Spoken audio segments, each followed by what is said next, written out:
debout sous les projecteurs aveuglants de l'hôtel Georges V à Paris, moi, Élodie, 32 ans, j'attendais que mon humiliation publique commence tandis que ma sœur parcourait la salle de bal bondée avec son sourire parfait pour les réseaux sociaux avant de porter le micro à ses lèvres comme si elle s'apprêtait à annoncer un grand prix. Elle a fait un geste vers moi dans mes vêtements noirs trop grands et a ri doucement avant de prononcer la phrase conçue pour me détruire. Mesdames et messieurs, j'ai un article spécial de dernière minute pour tous ceux qui auraient besoin de faire déneiger leur allée pendant cette tempête. Qui veut commencer les enchères à seulement 1 euro pour ma ratée de petite sœur? Une vague de rire cruel a parcouru les tables du premier rang où l'élite parisienne était assise à siroter du champagne millésimé tout en observant ma détresse. J'ai gardé la tête baissée pour cacher les larmes qui me brûlaient les yeux tandis que mes doigts s'enfonçaient dans le cadre en bois de la toile que je tenais contre ma poitrine. C'était la seule chose qu'il me restait au monde, une peinture lacérée et ruinée qui représentait le dernier lambeau de ma dignité. Les rires devenaient insupportables jusqu'à ce qu'une voix grave coupe le bruit depuis le fond de la salle comme un coup de tonnerre, 1 million d'euros. Toute la salle de bal s'est instantanément tue tandis que toutes les têtes se tournaient pour trouver la source de cette offre impossible. Un homme en costume sombre s'est levé lentement alors que le sourire confiant de ma sœur disparaissait de son visage en quelques secondes. Elle regardait l'inconnu puis moi avec confusion parce qu'elle n'avait aucune idée de qui j'étais réellement. Avant de révéler pourquoi un étranger a payé une fortune pour une femme qui ne valait rien aux yeux de sa famille, n'oubliez pas de vous abonner à notre chaîne pour témoigner du prix élevé de la cruauté. Il y a 2 ans, la première tempête de neige de la saison m'avait poussé sur le pas de la porte de ma sœur à Neuilly-sur-Seine avec rien d'autre qu'un cœur vide et une seule valise délabrée contenant les restes de ma vie brisée. Mon divorce avait été finalisé seulement 48 heures auparavant, me laissant sans aucun actif alors qu'une réduction d'effectifs soudaine m'avait dépouillé de mon poste de graphiste qui était ma seule source de stabilité. Je me tenais tremblante sur le perron de l'immense hôtel particulier en pierre de taille appartenant à ma sœur Victoire, écoutant le son étouffé du vent parisien en attendant que la lourde porte en chêne s'ouvre. Quand Victoire est enfin apparue, elle n'a pas offert d'étreinte ni de mots de bienvenue chaleureux, mais s'est plutôt appuyée contre le cadre de la porte tout en scrutant mon apparence débraillée avec un regard de déception clinique. Elle a ajusté son peignoir en soie et a désigné le hall d'entrée sans s'écarter, précisant que ma présence était un inconvénient qu'elle n'honorait que par sa charité réticente.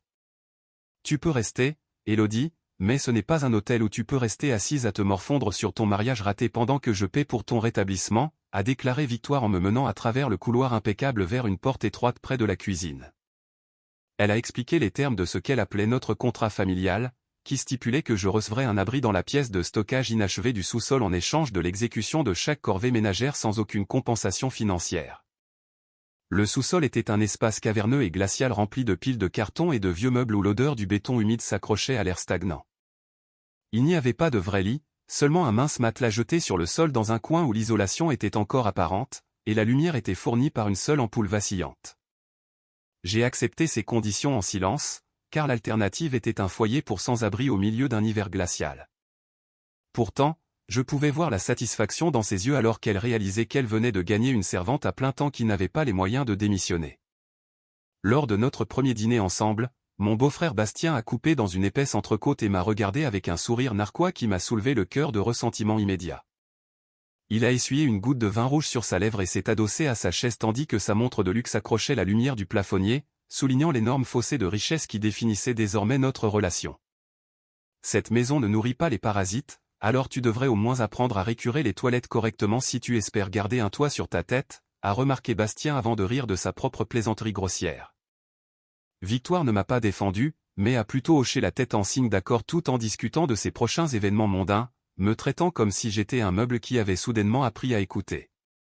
J'ai réalisé alors que ma sœur et Bastien ne voulaient pas m'aider à me remettre sur pied, car ils préféraient avoir quelqu'un qu'ils pouvaient mépriser pour rendre leur propre succès encore plus significatif. Ma vie a rapidement dégénéré en un cycle épuisant de travail physique qui commençait bien avant le lever du soleil et ne se terminait que lorsque mes muscles hurlaient d'épuisement tard dans la nuit. Je passais mes journées à frotter les sols à genoux, à faire des lessives interminables et à préparer des repas que j'étais souvent trop fatigué pour même goûter. Tandis que Victoire surveillait mes progrès avec une liste de contrôle, chaque once de mon intimité m'était retirée car Bastien faisait fréquemment irruption dans le sous-sol pour exiger une serviette propre ou pour se plaindre d'une trace sur sa voiture. Sans jamais frapper ni reconnaître mon humanité. Le dénigrement constant a commencé à user mon moral jusqu'à ce que je me sente comme un fantôme hantant les niveaux inférieurs de leur vie parfaite et creuse, tandis que mon ancienne identité d'artiste semblait être un rêve d'une autre vie. Une nuit, alors que je poussais de lourdes caisses pour dégager un passage vers le chauffe-eau, je suis tombé sur plusieurs pots croûtés de restes de peinture que des entrepreneurs avaient abandonnés dans un coin sombre et humide. Les pinceaux étaient raides et les couleurs se limitaient à des grises industrielles et des tons terreux boueux, mais la vue de ces pigments a allumé une étincelle désespérée dans ma poitrine que je pensais éteinte pour toujours. J'ai traîné quelques planches de contreplaqué jetées d'un tas de débris de construction et les ai installées contre le mur en parpaing, sentant mon cœur s'emballer pour la première fois depuis des mois alors que je trempais un couteau à palette de fortune dans le liquide épais et âcre. J'ai commencé à peindre avec une énergie frénétique qui frisait la folie, déversant toute ma rage refoulée et mon chagrin agonisant sur les surfaces en bois brut jusqu'à ce que le sous-sol ne soit plus seulement une prison. Les traits étaient dentelés et bruts, formant des paysages abstraits de l'hiver parisien qui semblaient plus réels que les pièces polies de l'étage où Victoire et Bastien jouaient leur jeu de statues et d'ego. Je passais mes rares heures de sommeil penché sur ces planches, utilisant la faible lumière de l'ampoule vacillante pour capturer la nuance exacte d'un ciel meurtri ou la solitude froide d'un champ couvert de givre. Dans le silence absolu des ombres souterraines, j'ai saisi un petit pinceau et j'ai soigneusement inscrit 2 lettres dans le coin inférieur de ma première œuvre achevée. La signature, elle, est apparue pour la première fois sur le bois fendu, marquant la naissance d'un moi secret que Victoire ne pourrait jamais atteindre et d'un talent que sa cruauté ne pourrait jamais vraiment contenir. Ce printemps-là, la neige a commencé à fondre devant les fenêtres, mais l'atmosphère glaciale à l'intérieur de cette maison est restée inchangée, même si les premiers rayons de soleil faiblard luttaient pour percer à travers les arbres nus. Victoire est descendue par hasard au sous-sol un mardi après-midi pour vérifier si j'avais fini de nettoyer les vieilles étagères de rangement quand elle s'est soudainement arrêtée devant un tableau intitulé « Neige fondante » que j'avais appuyé contre le mur. Elle s'est tenue là, les yeux rétrécis dans un regard calculateur, tandis que ses doigts manucurés effleuraient la surface rugueuse de la planche de contreplaqué que j'avais minutieusement ornée de nuances en teintes de blanc et de gris. Au lieu d'offrir un seul mot de louange ou un regard de reconnaissance pour mes efforts créatifs inlassables dans l'ombre, Victoire a simplement eu un sourire méprisant et a laissé échapper une remarque cinglante qui a serré ma poitrine d'une douleur immédiate. Cette chose criarde et lugubre a en fait une petite utilité puisqu'elle pourrait temporairement cacher la tache de moisissure sur le mur du fond de mon bureau au lieu de rester ici à prendre la poussière dans ce coin humide. Victoire a déclaré cela d'un ton condescendant comme si elle m'accordait la plus grande faveur au monde. Elle s'est baissée et a saisi le tableau sans me demander ma permission ni attendre mon consentement, affirmant qu'elle m'aidait simplement à débarrasser des détritus pour que le sous-sol ait l'air moins encombré et plus organisé. Je ne pouvais que rester là en silence et regarder le dos de ma sœur alors qu'elle s'éloignait avec l'œuvre qui contenait toute mon âme et mon espoir parce que je n'avais aucun droit de rien exiger tout en vivant de sa charité réticente. Victoire est sortie du sous-sol avec son trophée en main tout en restant complètement ignorante du fait qu'elle venait de voler l'essence même de mon esprit artistique. La réalité était que Victoire avait apporté ce tableau directement à un décorateur d'intérieur de renom dans la capitale qui cherchait désespérément des pièces uniques avec de la profondeur pour compléter un projet pour un client extrêmement fortuné. Le décorateur a été immédiatement captivé par mes traits bruts et mélancoliques et n'a pas hésité à payer à Victoire 5 000 € en espèces pour obtenir l'œuvre sur le champ. Victoire a glissé cette grosse somme d'argent dans son sac à main avec un sourire satisfait car elle réalisait que garder une ratée comme moi commençait enfin à rapporter un profit lucratif sans qu'elle ait à fournir le moindre effort réel. Elle a gardé la valeur réelle de la peinture totalement secrète et a même ressenti une bouffée de fierté dans sa capacité à me tromper en transformant mes restes de bois jetés en une épaisse liasse de billets de 100 €. Plus tard dans la soirée, Victoire s'est assise à la table de cuisine cirée et a jeté un billet de 50 € froissé devant moi avec un regard de mépris, comme si elle remettait une aumône à un mendiant dans la rue. J'ai dû travailler très dur pour vendre ton tas de ferraille à un dépôt-vente pour quelques misérables euros, alors prends ça et va t'acheter quelques friandises ou quelque chose pour rendre ta vie misérable un peu plus facile. A menti Victoire effrontément tandis que Bastien assis à côté d'elle riait sous cape en continuant de dîner. J'ai lentement ramassé le petit billet et j'ai senti une vague d'humiliation m'envahir parce que je savais que mon dur labeur était méprisé, même si je ne pouvais pas imaginer que mon travail avait été volé pour une somme aussi astronomique. Je me suis retiré au sous-sol avec ces 50 € en main, sans avoir aucune idée que mon identité anonyme commençait déjà à faire sensation parmi les collectionneurs d'art grâce à ce chef-d'œuvre volé. Le tableau, Neige fondante, avec la modeste signature, elle, dans le coin inférieur a commencé un voyage remarquable sur le marché de l'art car il était vendu à plusieurs reprises à des prix de plus en plus élevés lors de diverses ventes aux enchères privées. Les critiques d'art ont commencé à écrire des articles louant le génie mystérieux caché quelque part à Paris qui possédait des expériences spirituelles si profondes et un coup de pinceau qu'il était impossible de confondre avec quiconque. Pendant ce temps, Victoire restait complètement inconsciente de la renommée que le pseudonyme, elle, gagnait car elle n'était concentrée que sur ses projets d'événements glamour et ses marges de profit immédiates. Elle croyait toujours que j'étais juste une sœur ratée qui griffonnait sur des morceaux de bois de récupération pour tuer le temps, et son arrogance la rendait aveugle à la vérité qu'elle gardait un talent de classe mondiale juste sous ses pieds.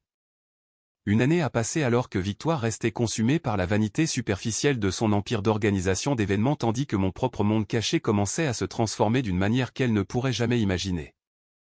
J'avais contacté mon amie Clarisse, qui travaillait dans une petite galerie respectée du Marais, pour organiser discrètement la vente de mes nouveaux tableaux sous un accord de dépôt-vente anonyme strict.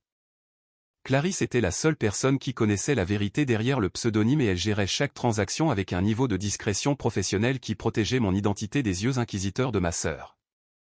L'argent de ces ventes secrètes a commencé à couler sur un compte bancaire privé que j'avais ouvert en ville, me fournissant une flamme d'espoir vacillante que je pourrais un jour m'échapper de la prison étouffante de ce sous-sol. Chaque chiffre ajouté à mon solde me semblait être une brique dans le mur de ma future liberté, alors même que je continuais à récurer les soldes de Victoire et à endurer les abus verbaux constants de sa part et de celle de Bastien. Alors que je vivais comme un fantôme dans l'ombre de l'hôtel particulier, la communauté artistique locale commençait à bruisser de rumeurs sur une artiste mystérieuse connue seulement sous le nom d', elle, dont les paysages en temps possédaient une force intérieure indéniable. Les critiques décrivaient l'œuvre comme une manifestation brute de la souffrance humaine et de la résilience, ce qui a fait monter en flèche la demande pour mes peintures parmi l'élite fortunée qui fréquentait les galeries haut de gamme. C'était une expérience bizarre et surréaliste d'entendre Victoire mentionner le nom d', elle, lors de ses appels téléphoniques avec des clients alors que je me tenais juste derrière elle à polir l'argenterie ou à passer l'aspirateur sur les tapis épais. Elle parlait de l'artiste avec un air de sophistication forcée, comme si elle était une experte sur le sujet, ne réalisant jamais une seule seconde que le génie qu'elle louait était la même femme qu'elle traitait comme une servante non rémunérée. La tension dans la maison a atteint un nouveau niveau quand Victoire a décroché un contrat massif pour organiser le plus grand gala de charité d'hiver de l'année pour les familles les plus éminentes de la ville. Au lieu d'engager un service d'impression professionnel pour les invitations, elle a décidé d'exploiter mes compétences une fois de plus en me forçant à peindre à la main sans cartes élaborées pour économiser sur les coûts de production. Victoire m'a remis une pile de papier cartonné de qualité supérieure et une liste d'exigences pour des bordures florales complexes qui nécessitaient des heures de travail méticuleux pour chaque pièce individuelle. Je devais accomplir cette tâche monumentale en plus de mes corvées ménagères habituelles, ce qui signifiait que j'étais fréquemment forcé de rester éveillé jusqu'aux premières heures du matin sous la faible lumière de mon ampoule de sous-sol. Mes yeux me brûlaient à cause de la fatigue et mes doigts devenaient raides à force de tenir les pinceaux fins, mais Victoire ne montrait aucune pitié car elle vérifiait constamment mes progrès avec un regard critique. Bastien profitait de chaque occasion pour se vanter auprès de ses amis lors de leur fréquent dîner du talent et de l'ingéniosité de sa femme pour gérer un événement aussi complexe avec des touches aussi personnelles. Il s'adossait dans son fauteuil en cuir avec un verre de cognac et se vantait de la prétendue vision artistique de Victoire pendant que j'étais dans la cuisine à laver la vaisselle variée qu'il venait d'utiliser. Victoire a un tel œil pour les détails qu'elle supervise même la création des invitations elle-même pour s'assurer que tout est parfait pour nos invités, disait Bastien avec un sourire satisfait qui faisait bouillir mon sang d'une rage silencieuse et impuissante. Aucun d'eux n'a jamais reconnu que c'était moi qui faisais le travail réel pendant qu'ils récoltaient les louanges et construisaient leur réputation sur le dos de mon labeur épuisé. Un soir, après avoir passé près de 20 heures d'affilée à travailler sur les cartes et à nettoyer la maison, j'ai enfin rassemblé le courage de mentionner mon désir de déménager et de vivre de manière indépendante. Je me tenais sur le pas de la porte du salon, les mains tremblantes, en disant à Victoire que j'avais économisé un peu d'argent et que je voulais trouver un petit appartement à moi. Victoire n'a même pas levé les yeux de son ordinateur portable alors qu'elle a laissé échapper un rire froid et moqueur qui m'a frappé la poitrine comme un coup physique. Penses-tu honnêtement que quelqu'un dans cette ville embaucherait une ratée pathétique comme toi après ton divorce désastreux et ton long trou dans ton CV ? A-t-elle demandé avant de me regarder droit dans les yeux avec une intensité terrifiante.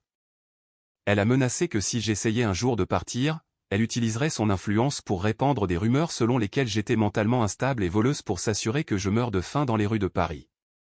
La cruauté de ces mots était un rappel brutal du pouvoir qu'elle détenait sur ma vie à ce moment-là.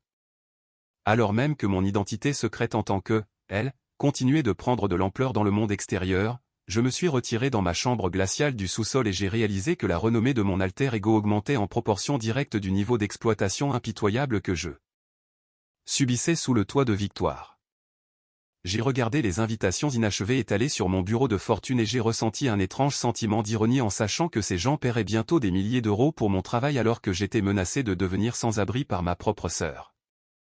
J'ai repris mon pinceau et j'ai continué à travailler dans le silence de la nuit parce que je savais que chaque trait me rapprochait du jour où les ombres seraient enfin levées. 3 jours avant le fatidique gala, la pression à l'intérieur de la maison avait atteint son apogée comme une bombe à retardement n'attendant que la moindre étincelle pour exploser. Les nouvelles locales étaient saturées de rapports sur l'arrivée d'un collectionneur et critique d'art de renommée mondiale, Monsieur de Saint-Hubert, qui voyageait spécifiquement à Paris pour assister à l'événement dans l'espoir de découvrir de nouveaux talents artistiques. Victoire était obsédée par l'idée de l'impressionner pour élever le prestige de son agence, mais elle considérait mon existence comme un secret honteux qui devait être caché encore plus profondément dans les ombres pendant sa visite.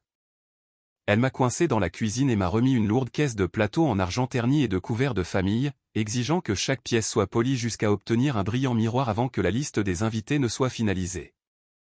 L'ampleur de la tâche était accablante, pourtant j'ai vu une étroite fenêtre d'opportunité quand Victoire a annoncé qu'elle serait absente tout l'après-midi pour les dernières visites de la salle et les consultations florales. Je me suis retiré dans mon sanctuaire du sous-sol avec l'argenterie, mais mon cœur était concentré sur une grande toile qui m'appelait depuis des semaines dans la pénombre vacillante de ma chambre. J'avais versé chaque once de mes forces restantes dans un chef-d'œuvre que j'avais intitulé « Le silence », une peinture à l'huile sombre et évocatrice qui capturait la beauté étouffante d'une âme piégée sous un lac gelé. C'était la pièce que j'avais l'intention de faire livrer par mon ami à la galerie afin que Monsieur de Saint-Hubert puisse la voir lors de ses séances de visionnage privé avant l'événement principal. Mes mains bougeaient avec une précision désespérée alors que j'appliquais les dernières couches de bleu céruléen profond et de fusain, me perdant dans le rythme du pinceau et oubliant le monde de servitude qui existait juste au-dessus de ma tête. L'odeur de l'huile de lin et de la térébenthine remplissait l'air stagnant, fournissant un parfum de liberté bien plus enivrant que n'importe quel parfum appartenant à Victoire. La porte du sous-sol a soudainement grincé et a claqué contre le mur de pierre avec une violence qui a brisé ma concentration et a envoyé mon cœur dans un rythme frénétique. Victoire était rentrée à la maison des heures plus tôt que prévu, le visage rougi par un mélange de stress professionnel et une tempête naissante de colère irrationnelle qui semblait toujours me prendre pour cible. Elle se tenait au bas des escaliers en bois, les yeux écarquillés d'incrédulité, en me voyant debout devant mon chevalet de fortune avec une palette à la main au lieu du chiffon à polir qu'elle m'avait assigné. Les plateaux d'argent gisaient négligés sur le sol de béton froid, leur surface ternie se moquant de son sentiment de contrôle et d'autorité sur chaque seconde de ma vie. Une explosion terrifiante de rage a jailli d'elle alors qu'elle s'élançait à travers le petit espace, sa voix montant en un cri strident qui résonnait sur les murs humides. Je me suis tué à la tâche pour construire une réputation pendant que je te nourris et t'habille gratuitement, et c'est ainsi que tu rembourses ma charité, en peignant ces ordures inutiles, a hurlé Victoire en saisissant un coupe-papier tranchant d'une caisse d'emballage voisine. Elle a attrapé le bord de ma toile avec une force née d'une pure malveillance et a commencé à lacérer la peinture à l'huile fraîche avec la lame de métal dentelée dans un mouvement frénétique et rythmique. Tu penses être une artiste, Élodie, mais tu n'es rien d'autre qu'une ratée délirante qui va ruiner la nuit la plus importante de toute ma carrière avec tes passe-temps pathétiques. Je suis resté figé sur place en regardant des mois de mon travail émotionnel être déchiquetés en rubans de tissu taché juste devant mes yeux. Le son de la toile qui se déchirait était comme un coup physique dans ma poitrine. Pourtant j'ai constaté que je ne pouvais même pas verser une seule larme pour pleurer la destruction de ma plus grande œuvre. Victoire a jeté les restes ruinés sur le sol et a piétiné le cadre en bois de ses talons coûteux, brisant les supports en pin avec un craquement écœurant qui signalait la fin de notre trêve tacite. Elle m'a ordonné de nettoyer le désordre et de finir l'argenterie avant son retour pour le dîner, me laissant seul dans le silence oppressant des ombres souterraines. Je me suis agenouillé sur le sol froid et j'ai commencé à ramasser les morceaux déchiquetés du cadre et les bandes de toile ruinées, sentant un calme étrange et vide s'installer dans mon esprit. J'ai réalisé à ce moment-là que la femme qui venait de quitter la pièce n'était plus ma sœur, mais simplement une étrangère qui se trouvait partager mon sang et une histoire de traumatisme commun.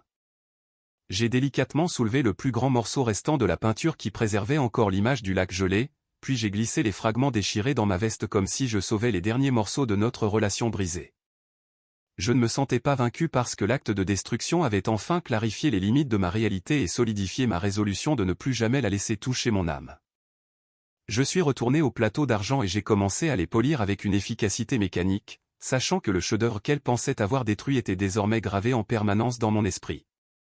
Le samedi soir, la grande salle de bal de l'hôtel Georges V à Paris était baignée d'une lumière dorée, servant de scène prestigieuse où toute l'élite de la ville s'était réunie pour l'événement mondain de l'année. Victoire m'avait forcé à l'accompagner non pas en tant qu'invité ou même membre de la famille, mais comme une assistante personnelle glorifiée, chargée de porter sa lourde pochette de créateur et de tenir son verre d'eau chaque fois qu'elle avait besoin d'ajuster sa robe de soie onéreuse. Elle avait insisté pour que je porte une vieille robe noire trop grande qui pendait lamentablement sur moi, affirmant que c'était nécessaire pour que je reste invisible à l'arrière-plan pendant qu'elle jouait le rôle de la femme du monde accompli. J'ai ressenti le poids de l'humiliation en la suivant à quelques pas derrière à travers la foule de professionnels élégants, pourtant je restais obstinément provocatrice à ma manière silencieuse. Serré contre moi sous mon manteau se trouvait le fragment central de la toile lacérée que Victoire avait tenté de détruire quelques jours plus tôt, et je tenais ce morceau déchiqueté d'art ruiné comme s'il s'agissait d'une manifestation physique de mon esprit endurant. L'atmosphère dans la pièce était épaisse de l'odeur de parfums coûteux et du bourdonnement de conversations superficielles alors que les invités attendaient l'arrivée du légendaire Monsieur de Saint-Hubert. Quand il est enfin entré dans la salle de bal, un silence respectueux est tombé sur la foule et j'ai regardé depuis l'ombre alors qu'il commençait à marcher lentement à travers la zone de galerie que Victoire avait méticuleusement organisée.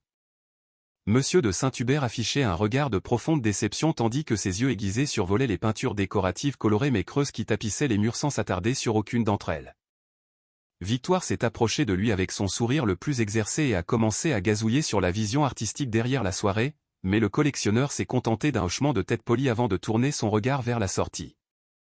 Il était clair pour tout le monde dans la salle qu'il n'avait rien trouvé de valeur dans les propositions locales, et je pouvais voir la panique commencer à poindre dans les yeux de ma sœur alors qu'elle réalisait que sa tentative d'obtenir son approbation échouait spectaculairement. Dans une tentative désespérée de sauver l'énergie déclinante de la pièce et de créer un moment de divertissement léger, Victoire s'est soudainement tournée vers le coin sombre où je me tenais et m'a fait signe de la rejoindre sur l'estrade surélevée. Elle avait une lueur maniaque dans les yeux alors qu'elle décidait que m'humilier devant les personnes les plus puissantes de la ville serait le moyen idéal d'afficher sa propre supériorité et son charme. Alors que je marchais vers le podium la tête basse, Victoire a remarqué que je serrais le paquet sous mon manteau et elle a tendu la main pour s'emparer du micro avec un sourire triomphant. Mesdames et messieurs, avant de conclure la soirée, je veux vous montrer exactement combien d'efforts je mets dans mon travail caritatif, même lorsqu'il s'agit des cas les plus désespérés de ma propre famille. A annoncé Victoire alors que sa voix remplissait les haut-parleurs et résonnait sous les hauts plafonds. Elle a pointé un doigt vers moi et a ri avant de continuer sa performance cruelle au profit des spectateurs amusés qui commençaient déjà à ricaner à mes dépens. Ma petite sœur Élodie insiste pour transporter ce tas d'ordures comme s'il s'agissait d'un chef-d'œuvre. Alors, j'ai pensé que nous pourrions tous voir à quel point elle est devenue vraiment pathétique avant que je ne la mette officiellement aux enchères pour le plus offrant. Victoire a tendu la main et a saisi le bord de la toile lacérée, l'attirant à la lumière pour que tout le monde puisse voir les coupures irrégulières et les couleurs brutes et saignantes du lac gelé que j'avais peint. Un éclat de rire moqueur collectif a parcouru les premiers rangs, et je me suis tenu là dans ma robe déguenillée tandis que l'élite de Paris fixait ma douleur la plus intime comme s'il s'agissait d'un numéro de cirque. L'enchère fictive a commencé avec Victoire déclarant que la mise à prix pour mes services de déneigeuse n'était que d'1 € parce qu'elle prétendait que c'était la seule valeur qu'il me restait à offrir à la société. Bastien se tenait près du devant de la scène et a commencé à hurler de joie, agitant son verre de champagne en l'air tout en me regardant avec un regard plein de mépris pur et simple. J'offre 2 € pour elle si elle sait vraiment laver une voiture sans laisser de traces sur les vitres, a crié Bastien par-dessus le bruit, déclenchant une autre vague de plaisanteries cruelles de la part des hommes assis autour de lui. Je suis resté parfaitement immobile sur cette scène alors que les rires devenaient plus forts, sentant le poids froid de la peinture ruinée dans mes mains et le regard brûlant de Monsieur de Saint-Hubert depuis le fond de la salle. L'atmosphère dans l'immense salle de bal a semblé geler complètement suite à la puissante offre d'1 million d'euros de l'homme mystérieux. Monsieur de Saint-Hubert a commencé à marcher lentement vers la scène avec un regard assuré qui a fait faiblir le sourire suffisant de Victoire pour devenir un masque de confusion maladroite. Elle croyait manifestement que le riche collectionneur jouait simplement le jeu de sa cruauté et avait l'intention de payer une fortune juste pour m'humilier davantage en m'engageant comme servante d'élite pour sa propriété. Victoire s'est redressée et a tendu la main pour le saluer alors qu'il approchait des escaliers, mais le légendaire critique l'a entièrement ignorée et l'a frôlée comme si elle n'était rien de plus qu'un obstacle invisible sur son chemin. Je me tenais la tremblante sous le projecteur intense tout en serrant les restes lacérés de mon tableau contre ma poitrine, sentant mon souffle se couper alors que l'homme le plus puissant du monde de l'art s'arrêtait à quelques centimètres de moi. Monsieur de Saint-Hubert n'a pas regardé mon visage ni reconnu la robe noire informe que Victoire m'avait forcé à porter, mais il a gardé ses yeux fixés uniquement sur le fragment ruiné de la toile que je tenais. Le silence dans l'hôtel était si absolu que je pouvais entendre le faible ronronnement de la ventilation tandis que 200 des citoyens les plus éminents de Paris se penchaient sur leur siège pour témoigner de ce qui se passait. Il a tendu une main gantée et a doucement incliné le bord du bois pour que les lumières du plafond frappent le coin inférieur où une déchirure irrégulière avait presque sectionné mon dernier trait. D'une voix qui a porté dans tous les coins de la salle de bal sans avoir besoin de micro, il a pointé du doigt les petites lettres rouges sans entrelacer avec la peinture à l'huile bleue céruléen. Je paie 1 million d'euros ce soir, mais ne vous y trompez pas, je ne mise pas pour le travail de cette femme comme servante, a déclaré monsieur de Saint-Hubert tandis que ses yeux brûlaient d'un mélange de respect et de triomphe professionnel. Il s'est tourné légèrement vers le public stupéfait et a élevé la voix pour que ses mots suivants résonnent comme un choc pour tous ceux qui riaient quelques instants plus tôt. Je paie 1 million d'euros pour la légendaire signature elle qui se trouve juste ici sur ce chef-d'œuvre tragique, car j'ai passé les 2 dernières années à chercher le génie capable d'une beauté si brute et si agonisante. La révélation a frappé la salle comme une onde de choc, et j'ai pu voir le visage de Victoire se vider de toute couleur jusqu'à ce qu'elle ressemble à un fantôme sous les lustres dorés de son propre événement. Monsieur de Saint-Hubert a entrepris de confirmer à toute la foule que le coup de pinceau sur ma toile lacérée était identique aux peintures qui s'arrachaient à des prix records dans les galeries privées de tout le pays. Il a parlé ouvertement de l'immense valeur marchande de l'œuvre que Victoire avait rejetée comme étant un déchet, et il n'a pas hésité à mentionner que l'artiste connu sous le nom d'"Elle" était actuellement le talent le plus recherché dans le mouvement contemporain. Victoire avait l'air d'être sur le point de s'effondrer car elle réalisait soudainement qu'elle avait jeté des centaines de milliers d'euros tout en traitant un phénomène artistique mondial comme une domestique non rémunérée. Le poids de sa propre ignorance et de son avidité a semblé écraser son esprit en temps réel alors qu'elle fixait les restes qu'elle avait personnellement massacrés avec un coupe-papier seulement quelques jours auparavant. Un immense rugissement d'étonnement a éclaté de la foule en bas. Les gens qui s'étaient moqués de moi quelques minutes plus tôt se précipitaient maintenant vers la scène avec des expressions de profond respect et d'émerveillement soudain. Les mêmes invités qui avaient ri des blagues cruelles de Bastien sur le lavage de voitures sortaient maintenant leur téléphone pour prendre des photos de la femme qu'ils considéraient auparavant comme invisible. Je pouvais voir le changement dans leurs yeux alors qu'ils me regardaient avec une admiration authentique, tandis que leur chaleur précédente envers Victoire s'était évanouie, remplacée par des regards de dégoût froid et des murmures acerbes sur son caractère. Il commençait à réaliser la véritable nature de la charité dont Victoire s'était vantée, voyant clairement qu'elle avait étouffé un talent de classe mondiale sous son propre toit par pure jalousie et méchanceté. Bastien restait figé sur sa chaise, la bouche bée, alors qu'il regardait son statut social se dissoudre sous l'effet de l'approbation de monsieur de Saint-Hubert tandis que Victoire restait paralysée au centre de la scène. Elle a essayé de bafouiller une défense ou de prétendre qu'elle avait encouragé mon talent depuis le début, mais la foule lui a simplement tourné le dos pour se concentrer sur l'artiste qu'elle avait tenté de vendre aux enchères pour 1 seul euro. Pour la première fois en 2 ans, je ne me sentais pas comme la sœur ratée ou le fardeau divorcé qu'ils avaient essayé de me convaincre d'être, mais je me sentais plutôt comme la créatrice que j'avais toujours été. J'ai regardé les restes déchirés du « silence » et j'ai compris que sa destruction était devenue la confirmation ultime de qui j'étais vraiment, et alors que je descendais de cette scène aux côtés de monsieur de Saint-Hubert. Je savais que la version de moi-même qui avait appartenu à Victoire avait disparu pour toujours. 1 mois après cette nuit fatidique, une autre vague de froid a recouvert Paris d'un épais manteau blanc, mais mon cœur ressentait enfin la chaleur d'un printemps intérieur qu'aucun hiver ne pourrait plus jamais toucher.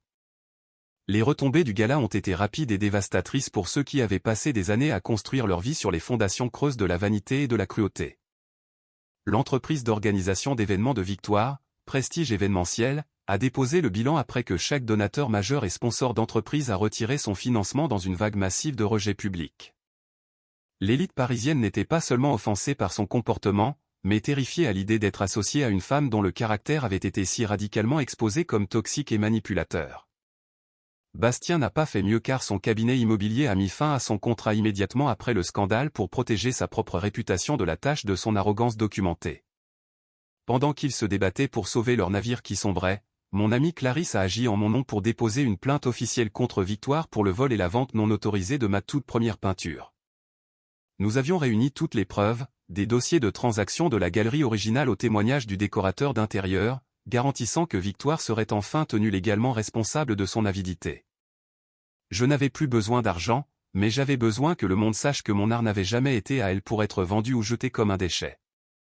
J'ai utilisé une petite partie de ma nouvelle richesse pour emménager dans un immense studio baigné de soleil dans un quartier vibrant de la ville où les hauts plafonds et les murs blancs n'étaient plus une prison mais une vaste toile pour mon avenir.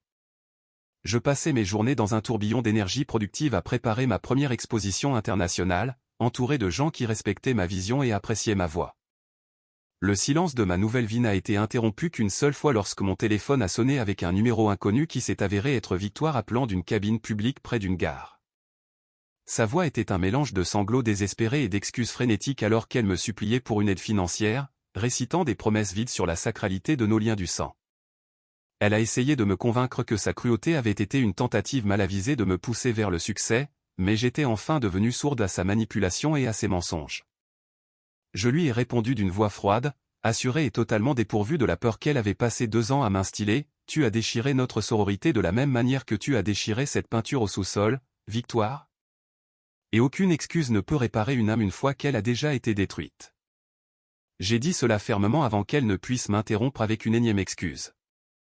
Je lui ai dit de ne plus jamais me contacter et d'accepter la réalité qu'elle était désormais une étrangère pour moi, un fantôme d'un passé que j'avais officiellement dépassé. J'ai raccroché le téléphone et bloqué le numéro de façon permanente, sortant sur mon balcon pour respirer l'air frais et froid d'une liberté absolue et totale. Je me suis tenu devant un nouveau chevalet massif au centre de mon atelier et j'ai saisi un pinceau pour commencer une nouvelle œuvre remplie de couleurs vibrantes et provocantes, laissant l'obscurité de ce sous-sol derrière moi pour toujours. Avant de conclure l'histoire d'aujourd'hui, prenons un moment pour examiner de plus près le voyage que vient de parcourir Élodie, car sa victoire est bien plus qu'un simple chèque d'1 million d'euros. Il est facile de voir Victoire et Bastien comme les méchants, mais la véritable tragédie était la prison psychologique qu'Élodie a été forcée d'habiter alors que sa propre sœur essayait d'éteindre sa lumière. Ne partez pas tout de suite car il y a une leçon puissante ici que nous devons tous garder à l'esprit quand la vie ressemble à un sous-sol froid. D'abord et avant tout, ne laissez jamais les opinions étroites et superficielles des autres définir votre valeur. Car des gens comme Victoire essaieront toujours de vous faire sentir petit juste pour pouvoir se sentir important. Le talent d'Élodie n'a pas changé le soir où Monsieur de Saint-Hubert est apparu, elle était un génie tout le temps où elle frottait les sols, mais le monde ne l'a vue que lorsqu'elle a cessé de croire aux mensonges de sa sœur. Deuxièmement, on entend souvent dire que la famille est tout, mais nous devons avoir le courage d'admettre que la famille peut parfois devenir une chaîne toxique qui nous empêche de respirer. Se choisir soi-même et s'éloigner d'un parent qui prospère grâce à votre souffrance n'est pas un acte de trahison, mais l'acte ultime de préservation de soi et de courage.